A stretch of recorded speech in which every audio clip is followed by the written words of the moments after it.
Welcome everyone. Today I'm going to show you how to solve errors on Microsoft Excel.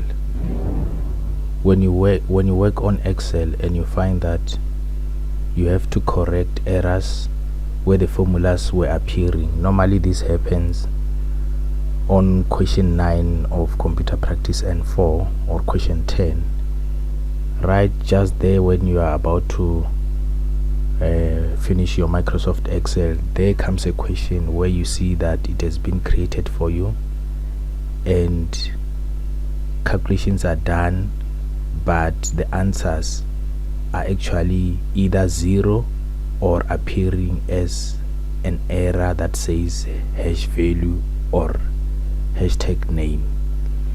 So these you can solve by checking first what the mistake was, because if you don't know what the mistake of the formula is, then you are not going to get it right. Normally I encourage you to watch a video where I was showing the basic calculations on Microsoft Excel, then you will be able to solve these errors. But anyway, let's learn. When you get a spreadsheet like this, as you have retrieved it,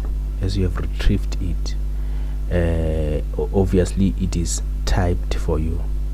Then you realize that at the bottom, probably where you see calculations, you see zeros as totals and other numbers are appearing, and somewhere there is a 0 and so on. So normally at the bottom of the spreadsheet they show you if the errors are resolved or not. So as we see here, as you can observe, you will realize that there is an error 2, 3, 4, 5 and 6, and all these errors are not resolved. That is why here we find something indicating incorrect, because we have to resolve all the errors. There's an instruction also here that says you have to print with this section so that you get the 5 marks, otherwise 5 marks will be deducted. The 5 marks is in addition to the marks that you will get to the spreadsheet. So if we are going to resolve this and everything is going to be correct, then meaning that here it will change automatically and write correct for you. So some of you in the exam, you realize that even if you try to double click where it's written incorrect and correct, it's not going to help you anyway, because the spreadsheet is locked. So don't worry about that. It will eventually rewrite or change the phrase and say correct once we get the errors resolved. So let's go to the calculations there. Alright, so now you see that here they were actually calculating quantity, multiplying it with something, because the formula says so here. So if I'm going to try to resolve it, then I will have to check the formula here on top on the formula bar. There where the formula bar shows, it shows that they are multiplying a certain cell with another cell. So let me go to the first one.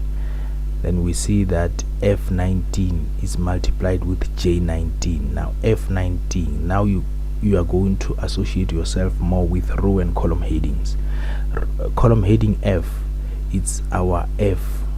Now we go to, it's our quantity, then we go down to check what quantity is there in 19, cell 19. Cell 19 is this one here, and then we see that is 3. So this figure was multiplied with J19. Now we go on the same row, which is 19, and then we realize that here it's I and J is there, then there is nothing. There's nothing inside J. That is where the problem happened. So meaning that they were trying to calculate the total, and when we analyze this spreadsheet, when you calculate a total, when you have quantity, we need to know the total price, because here we can see it's rands. So we are going to look at the column price, which should be the one that should be multiplied with quantity. So meaning that this formula here was wrong, because it's not supposed to say J19 but G19. So it's a mistake on the formula. So meaning that when you are there on the cell there where you're trying to resolve, where I am right now, you go to the formula bar and you only highlight the error that happened there. This is an error that happened, so you will see that, okay, there it is, it's indicating where it's coming from. Then while it's highlighted, then we go and click the correct one that should be the one that was supposed to be selected. Then you see that on my formula bar now here it says G19. So when I press enter on the keyboard, you will see now my answer comes out to show that it's 150. Then now what I can do, I can resolve the other errors so that they all take from G19, not I19 anymore. So I'm in J19 anymore. I can autofill the first three, then the answers will come out. And then you see now at the bottom there, yeah, we have an error again, which is J25. When we check J25, J, there is nothing. So now I'm going to highlight where it says J and select the price. And then after selecting the price, which is going to be my price, there is going to be a G90. Now I'm trying to double click the price so it doesn't select, so meaning that it is also locked. So what do you do in case if it's locked and you know that it's supposed to be that one, which is G25? So because it is highlighted like this, then you go to the keyboard and type it G25 while it's highlighted like that. Then you will see now after typing it correctly, it will also select there for you, and you press enter.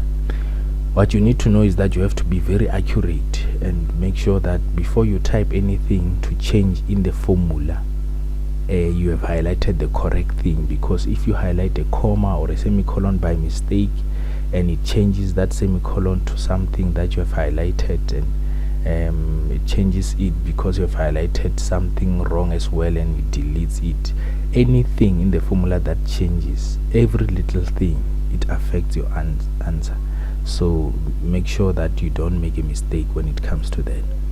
Then now we go to subtotal, we check there is an answer, VAT, there is an answer, in total there is an answer. Now what do? We scroll down to check what happened with our incorrect indications at the bottom where it was saying incorrect.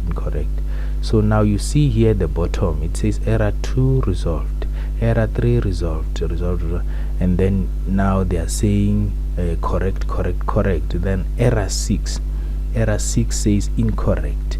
So now you need to ask yourself, where is error 6? So probably there is an error here on the spreadsheet which we will resolve, but you can see that now your answers are showing, your answers are indicating all of them here, and there is no error indicating there. Okay, now when it comes to printing, you need to ensure that everything shows or displays as you print. So when you go to file and you click print, that now you check your preview on the right hand side here as it is going to display now, and check if everything is going to come out. So if everything shows that it's coming out even there at the bottom, then you will be able to print it out.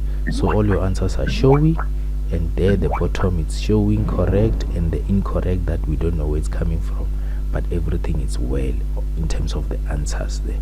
So meaning we can print it out. When you see that even the bottom part it's showing is not cutting, then you'll get all the marks that you were supposed to get. Thank you for watching. I hope you enjoyed.